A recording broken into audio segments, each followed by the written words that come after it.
शाळेचं जग भुरीसाठी अनोळखी होतं. एक खोली एक मास्तर. 4 वर्ग. 4 वर्गाच्या 4 रांगा. त्यातल्या प्रत्येक रांगेत 3-4 पोरं, तेही तिच्यापेक्षा खूप मोठे होते. भुरीच्या रांगेत 2 पोरं. ही एकटीच पोरगी होती. दिवसभर भुरीच्या डोळ्यात पाणी दाटून येत होतं. गुरुजींनी काढून दिलेल्या अंकाला तिनं धक्काही लावला नाही. दुपारच्या सुट्टीतही भुरी जागेवरच बसून होती. ढोरं गावात यायला सुरू झाली त्या वेळेला एका पोरानं शाळेच्या व्हरांड्यातल्या लोखंडी फळीवर दगडानं जोरात 3-4 वेळा हाणले. सगळी पोरं शाळा सुटली, पाटी फुटली म्हणत वर्गाबाहेर पळाली. भुरी आपली पाटी जागेवरच ठेवून निघाली. भुरी, तुझं दप्तर घेऊन जा, उद्या येताना घेऊन ये, असं म्हणून गुरुजींनी भुरीची पाटी, कलम पिशवीत टाकून तिच्या हातात दिली.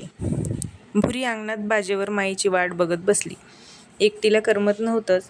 दारासमोरून जाणारे गाई, बैल, शेळ्या धुराळा उडवीत जात होते.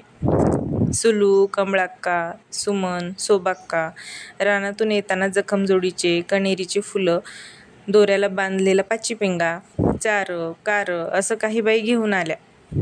भुरीला दिसेल अशा पसरट दगडावर सगळं पसरून त्यांनी त्यांचा खेळ मांडला.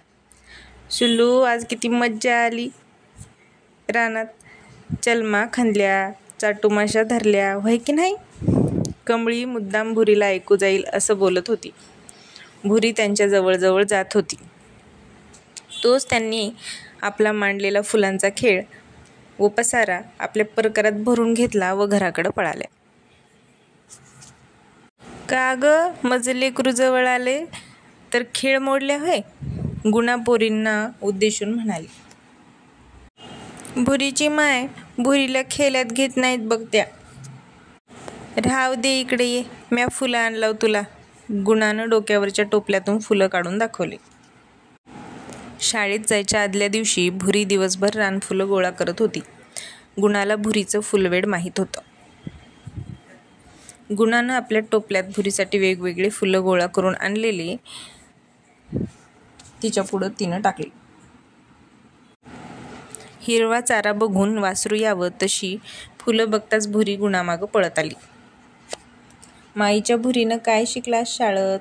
फुलाचं टोपलं भुरीच्या पुढं ठेवत गुणानं आदमास घेतला. एक काढून दिले गुरुजीनं.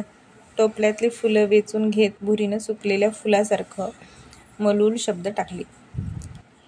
भुरीची माय, मला करमना शाळेत. तोंडातल्या तोंडात बोललेलं गुणानं बरोबर ओळखलं. सवय लागली की करमते. गुरुजी तुला पुस्तक देणार आहेत. काही करून गुणा भुरीला शाळेत रमवण्याचा प्रयत्न करत होती. इतक्यात संगप्पा गाई म्हशी घेऊन आला रानातून.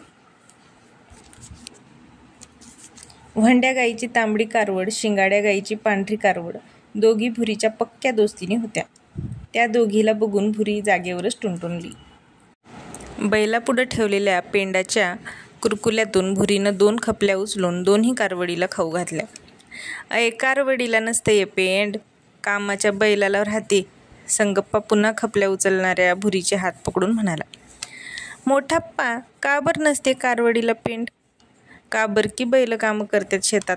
आज इळभर काम करून आल्यात. संगप्पा समजावून सांगत होता. मग आपलं गोरं कुठं काम करते, त्याला का दिलास पेंड? गोरं पुढं चालून काम करणार आहे, त्यांच्या अंगात ताकद यावं लागते का नाही म्हणून देतो.